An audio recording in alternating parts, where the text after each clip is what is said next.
বাংলাদেশের রাজনীতিতে আপসের নেত্রী নামে পরিচিত বেগম খালেদা জিয়া, যার নির্বাচনী মাঠে 100% সাফল্যের অবিশ্বাস্য রেকর্ড, যা বিশ্বের খুব কম রাজনীতিবিদদের আছে।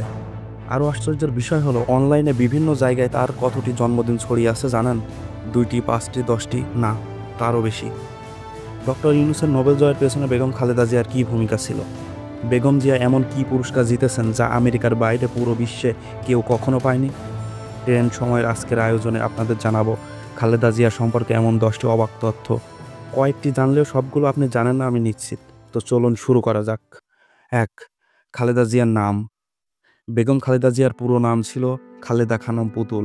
1960 সালে জিয়াউর রহমানের সাথে বিবাহের পর থেকে তিনি খালেদা জিয়া বা বেগম জিয়া নামে পরিচিতি লাভ করেন। 2. বাংলাদেশের প্রথম মহিলা প্রধানমন্ত্রী। 1991 সালে জাতীয় নির্বাচনে জনগণের ভোটে বিজয়ী হয়ে বাংলাদেশের প্রথম নারী প্রধানমন্ত্রী হিসেবে ইতিহাস গড়েন খালেদা জিয়া। একই সাথে তিনি মুসলিম বিশ্বের দ্বিতীয় নারী প্রধানমন্ত্রী হিসেবে ইতিহাসে নাম লেখান। 90-এর দশকে বাংলাদেশের মতো তৃতীয় বিশ্বের একটি দেশে নারী নেতৃত্ব আসা ছিল বিরল এবং সাহসিকতার পরিচয়। তার এই অর্জন শুধু বাংলাদেশ নয়, পুরো দক্ষিণ এশিয়ায় নারী নেতৃত্বের এক নতুন দিগন্ত উন্মোচন করেছিল। 3. 18টি আসনের 18টিতে বিজয়, 100% সাফল্য। বেগম খালেদা জিয়া তার রাজনৈতিক জীবনে মোট 4টি নির্বাচনে 18টি নির্বাচনী আসন থেকে নির্বাচনে অংশগ্রহণ করেছেন এবং সবগুলো আসনে তিনি বিজয়ী হয়েছেন। 1991, 1996, 2001 সালের প্রতিটি নির্বাচনে 5টি করে আসনে এবং 2008 সালে 3টি আসনে প্রতিদ্বন্দ্বিতা করেছিলেন তিনি। বেগম খালেদা জিয়ার এ পর্যন্ত কোনো আসনে পরাজিত হননি, যা এক অপরাজেয় রেকর্ড। 4. একাধিক আসনে একসাথে জয়। একজন ব্যক্তি 5টি করে আসনে নির্বাচন করে পরপর 3টি নির্বাচনে মোট 15টি আসনে জয়ী হওয়ার রেকর্ড বাংলাদেশে আর কারো নেই। 3টি নির্বাচন হলো 1991, 1996 এবং 2001 সালের নির্বাচন। 5. খালেদা জিয়া কোন আসনে সবচেয়ে বেশিবার জিতেছেন? বেগম খালেদা জিয়া বগুড়া 7 ও ফেনী 1 আসন থেকে সবচেয়ে বেশিবার জয়ী হয়েছেন, মোট 4 বার। 1991, 1996, 2001 ও 2008 সালের নির্বাচনে অংশ নিয়ে প্রতিবারই তিনি জিতেছেন। এখানে 2টা তথ্য জানিয়ে রাখা ভালো। তথ্য 1. 1996 সালে ফেব্রুয়ারি ও জুনে 2টি নির্বাচন অনুষ্ঠিত হয়। 2টি নির্বাচনেই বগুড়া 7 আসন থেকে তিনি বিজয়ী হয়েছিলেন। তথ্য 2. বগুড়া 6 আসন থেকে তিনি 3বার অংশ নিয়ে 3বারই জিতেছেন, কিন্তু 1991 সালে এই আসন থেকে তিনি নির্বাচনে প্রতিদ্বন্দ্বিতা করেননি। 6. আপসের নেত্রী। 1982 সালে জেনারেল হুসাইন মোহাম্মদ এরশাদ সামরিক অভ্যুত্থানের মাধ্যমে ক্ষমতা গ্রহণের পর খালেদা জিয়া স্পষ্ট বলে দেন এরশাদের ক্ষমতা দখল অবৈধ। এরপর থেকে 1990 সালে এরশাদের পতন পর্যন্ত টানা 8 বছর বেগম খালেদা জিয়া গণতন্ত্রের জন্য আন্দোলন চালিয়ে যান। এর মাঝে 1986 সালে এরশাদ নিজের অধীনে একটি নির্বাচনের আয়োজন করলে প্রথমে আওয়ামী লীগ, বিএনপি ও জামাত সবাই সে নির্বাচন বর্জনের সিদ্ধান্ত নেয়, কিন্তু শেষ মুহূর্তে আওয়ামী লীগ ও জামাত নির্বাচনে অংশ নিলেও বেগম খালেদা জিয়া তার সিদ্ধান্তে অনড় থাকেন এবং নির্বাচন বর্জন করেন। তিনি বলেছিলেন এরশাদের ছাঁচে গড়া এই নির্বাচন গণতন্ত্র ফিরিয়ে দেবে না। এই আপসহীন মনোভাবের কারণে তখন থেকে জনগণ তাকে আপসহীন নেত্রী নামে ডাকতে শুরু করে। এছাড়া 2007 সালের 1/11-এর রাজনৈতিক উত্তাল সময়ে জরুরি অবস্থা জারির পর তাকে গ্রেপ্তার করা হলেও তিনি কোনো প্রকার রাজনৈতিক দর কষাকষিতে যেতে অস্বীকার করেন এবং কারাগারে থাকা অবস্থায় সরকারের সাথে কোনো কিছুর বিনিময়ে আপোস করেননি। 2014 সালে শেখ হাসিনা মন্ত্রণালয় ভাগাভাগির প্রস্তাব দিলেও খালেদা জিয়া তা প্রত্যাখ্যান করেন এবং তার একটাই দাবি ছিল তত্ত্বাবধায়ক সরকারের অধীনে নির্বাচন। সরকার তা না মানায় 2014, 2018, 2024 সালে 3বারই বেগম জিয়ার নেতৃত্বে বিএনপি নির্বাচন বর্জন করে। 2018 থেকে 2023 সাল পর্যন্ত তাকে কারাগারে রাখা হলেও তিনি কোনো আপোস করেননি সরকারের সাথে। এই সময় তার সন্তানদের উপর নির্যাতন চালানো হয়। ছেলে তারেক রহমানকে বছরের পর বছর জেলে রাখা হয়। আরাফাত রহমান কোকোকে বিষ প্রয়োগে হত্যা করা হয় বলে বিএনপি দাবি করে। বার্ধক্য ও ডায়াবেটিস থাকা সত্ত্বেও তাকে অমানবিক অবস্থায় কারাগারে রাখা হয়। প্রাণ সংশয় অবস্থাতেও বিদেশে চিকিৎসার অনুমতি দেওয়া হয়নি। তবু তিনি কোনো আপোস করেননি, না ক্ষমতার লোভে, না ভয়ে। এজন্য গণতন্ত্রকামী মানুষের কাছে আপসহীন নেত্রী হিসেবে সম্মানিত হয়েছেন। বেগম খালেদা জিয়ার বিখ্যাত উক্তি, মৃত্যুকে ভয় পায় না, ন্যায়ের পথ থেকে সরে যাওয়াকেই ভয় পায়। 7. জন্মদিন নিয়ে বিতর্ক। বেগম জিয়ার জন্মদিন নিয়ে বিতর্ক অনেক পুরনো। অনুসন্ধানে অনলাইনের বিভিন্ন সোর্স থেকে 13টি আলাদা আলাদা জন্ম তারিখ খুঁজে পেয়েছি, যা সত্যি অবাক করার মতো। আপনাদের তথ্যসূত্র সহ জানাবো।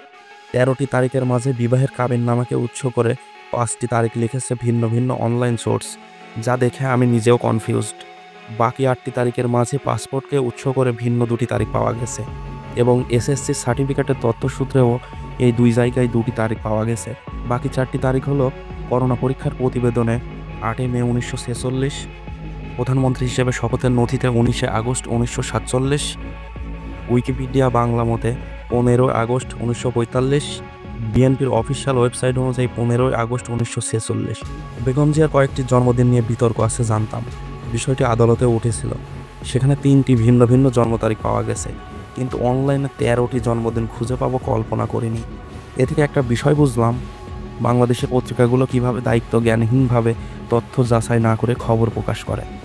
বেগম জিয়ার জন্মদিন নিয়ে বিতর্ক আছে সত্য, কিন্তু বিয়ের কাবিননামাতে তো আর মানুষের 5টি জন্মদিন থাকে না, একটি থাকে। আমি মনে করি এই বিষয়গুলো পত্রিকারই ভুল। 8, শিক্ষার প্রতি ভালোবাসা। খালেদা জিয়া যদিও উচ্চ শিক্ষিত নন, তবুও শিক্ষা ও ক্ষমতায়নের শক্তি তিনি গভীরভাবে উপলব্ধি করেছেন। তার সরকার 1993 সালে প্রাথমিক শিক্ষা বিনামূল্যে এবং বাধ্যতামূলক করে, খাবারের বিনিময়ে শিক্ষা কর্মসূচি চালু করে বিদ্যালয়ে দরিদ্র ছাত্রছাত্রীদের উপস্থিতি নিশ্চিত করেন। মেয়েদের শিক্ষায় জেন্ডার সমতা আনার লক্ষ্যে প্রাথমিক পর্যায়ে বিনামূল্যে শিক্ষা ও ভাতা প্রদান করেন, যার ফলে 1990 থেকে 1995 সালের মধ্যে মেয়েদের এসএসসি পাশের হার 30% থেকে বেড়ে 71% দাঁড়ায় এবং 1994 সালে শিক্ষা বাজেট 60% পর্যন্ত বৃদ্ধি করেন। তার এই উদ্যোগগুলো নারী শিক্ষা ও সমগ্র শিক্ষা ব্যবস্থায় যুগান্তকারী পরিবর্তন এনে দেশের উন্নয়নে ভূমিকা রেখেছিল। 9, ডক্টর ইউনূসের নোবেল জয় খালেদা জিয়ার ভূমিকা। 2022 সালে যুক্তরাজ্যের বার্মিংহাম প্যালেসে প্রিন্স চার্লসের সঙ্গে বাংলাদেশের কূটনৈতিকদের আলোচনায় একটি বিষয় উঠে আসে। প্রিন্স চার্লস ডক্টর মোহাম্মদ ইউনূসের মাইক্রো ক্রেডিট উদ্যোগের প্রশংসা করে বলেছিলেন তিনি হয়তো নোবেল পুরস্কারের জন্য বিবেচিত হবেন। এই খবর পৌঁছায় তৎকালীন প্রধানমন্ত্রী খালেদা জিয়ার কাছে। তিনি তাৎক্ষণিক বলেন, বাংলাদেশের একজন মানুষ নোবেল পেলে তা জাতির জন্য গর্বের বিষয়। ডক্টর ইউনূসের জন্য আমরা সব ধরনের সহযোগিতা করব।